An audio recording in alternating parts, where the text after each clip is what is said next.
Alright, so we've about got our station wagon ready to start up. I'm just kind of fixing some things up, cleaning it up. Last year I was running HEI, and now I've got a small cap pro billet distributor. And with the HEI I couldn't run this plate to mount my solenoids. So now I can do that. And while I do that, I'm going to put a purge, probably run it out the side here. And then let's get all this put together, get the carb on it. Now I was trying to figure out where I want to mount the digital 6 Plus box. And I was going to set it here and put the battery in the back, but with what time we've got left, we've got like a little over a week. I'm going to go ahead and just put it right here where I had the old box. Not a lot of people know this, but it's got a PA system on it, so I'm going to have to move that down. I can't lose my PA, I got to holler at people. So I'm going to mount the box most likely straight up and down.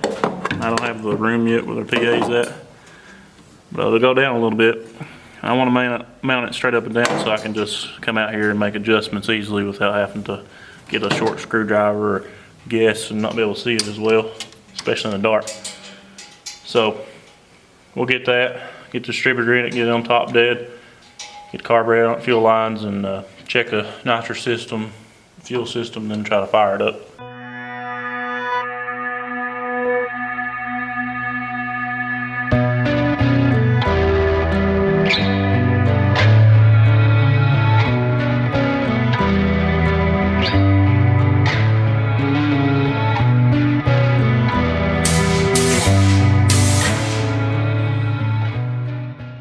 So as we was putting our nitrous kit on and stuff, I looked down the runner first, or the plenum, and I could see that the intake, the floor on it was not matching the head, it was lower. And I was thinking maybe the intake port was bigger, and I look up, and the intake on the back side right here, for some reason, I don't know if the intake's milled wrong or what, but you can see an exposed intake runner on the head. So that's not going to work, it ain't going to run. So after doing all this, we're going to take it back apart, get that intake off of it, and just kind of look at options.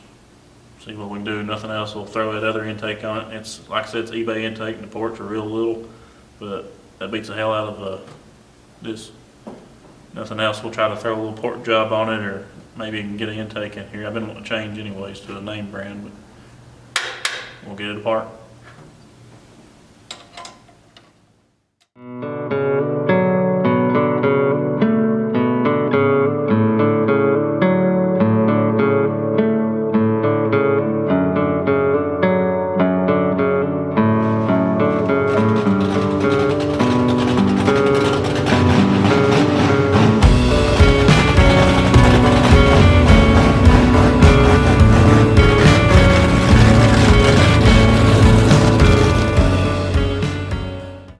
So with everything going on, working on the car and then running that race and our t-shirt stand and working on the car again, we didn't really get to film a whole lot. We did get our passes. We didn't get to put together a full race video like I wanted to do, but we'll recap over the weekend, the week leading up to the race, and give you all some kind of idea what went on.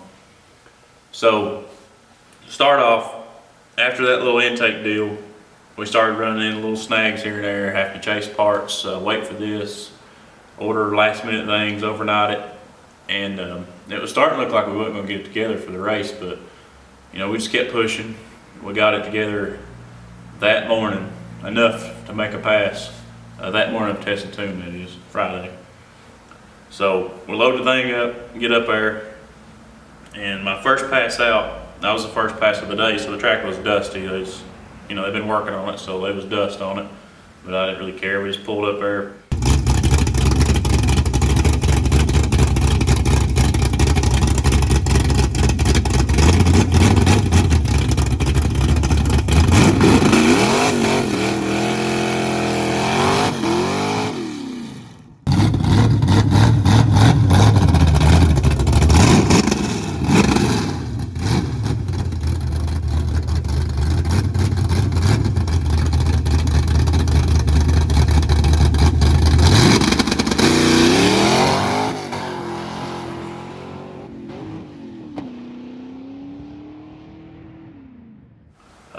Made a lick, it spun of course, and then I missed third gear.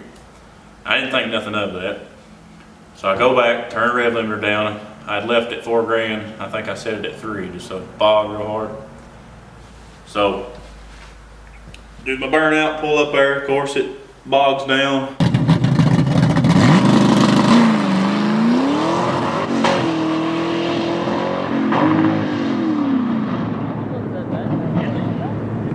I missed third again. Now I'm starting to wonder. I don't usually miss gears in like my Fox body or Mary's Coyote car or whatever. So I make another pass.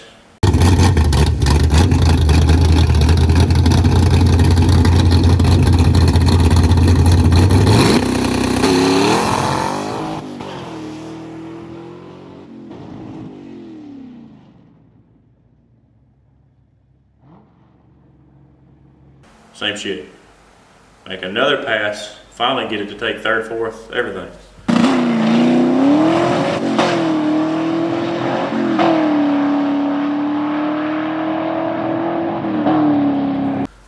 So I believe I'm gonna start having to warm this transmission up. I got another buddy that's got a 3550 and a coupe car, and he says the same thing. If his is not warm, it just don't want to shift. I've changed different types of fluid, trying to combat that. It used to never do that, but it was a cold day. It was like 38 degrees outside, so that's probably a lot of it. We'll look into that as we race more. If it ends up being messed up, we'll pull it out and go through it. But I sprayed the car one pass, my last pass on Friday, and the whole day the car was breaking up on the motor. It sounds okay outside the car, but inside the car you can hear it. It's kind of got like a small da da da da da da da da. Well, I spray the car, I go down track, and then the thing just dies.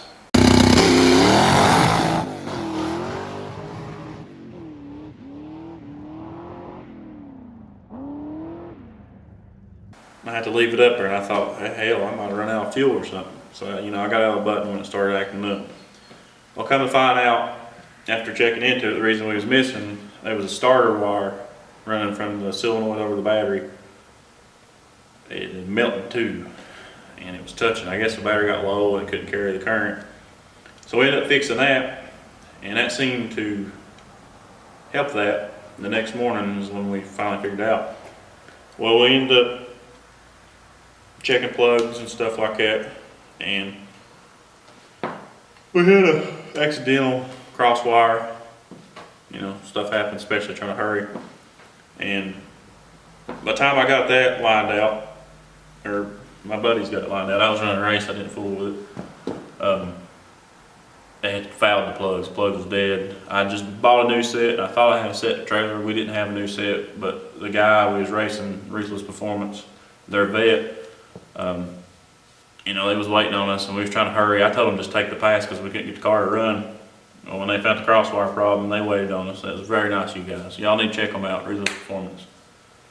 They're in Maynardville, yes, Maynardville, Tennessee. They do good work because their vet runs very good. So after they get the car lined out, I'm backing up and I can feel a dead spot in it. You can tell as many times as I throttled it, trying to think it was fuel or something else. Trying to get it started, it just wiped the plugs out. And I didn't bring a second set. I thought I did. I'd put a brand new set in the car Friday, but of course, always something.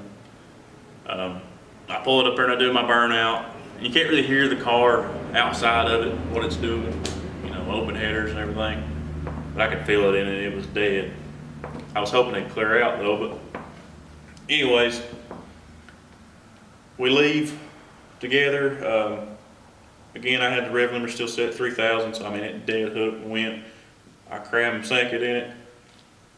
I get on the button, and I had a 1.5 second delay in it on the 200 shot, and it was still too much.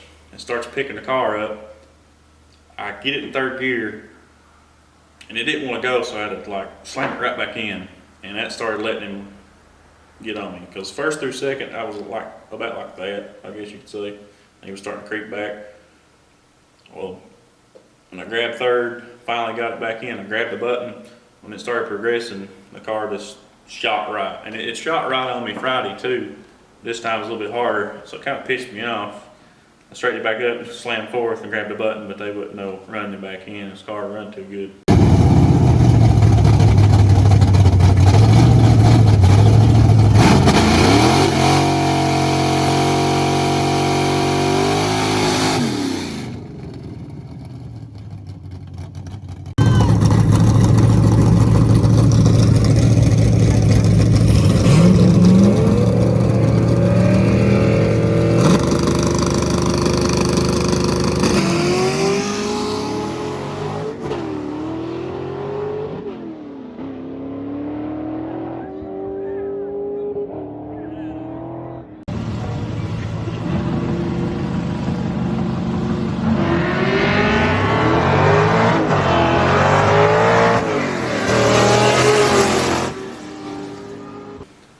So, you know, I'm glad he won. That was very nice of him to wait on us out. I'm the same way. I'm there to race. I'm not there to win. Winning's nice and all, but I'm there to just have fun. I wanted the car beside him. If he had been broke or something, we gave him time too.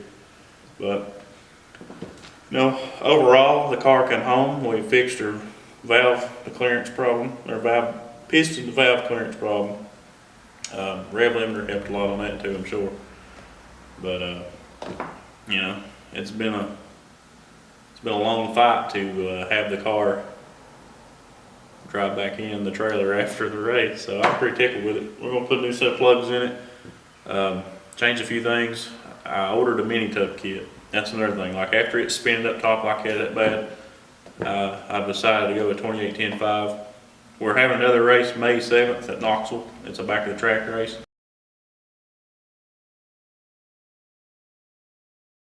So I don't know if I'm gonna have it mini tub by then. Either way we're going. I don't care if it's on 26 by 8.5 still or not.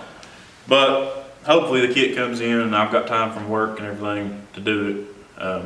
If we do get it in, we'll knock it out in the weekend and be done with it. But other than that, she's still together and it surprises the shit out of me, but I'm tickled.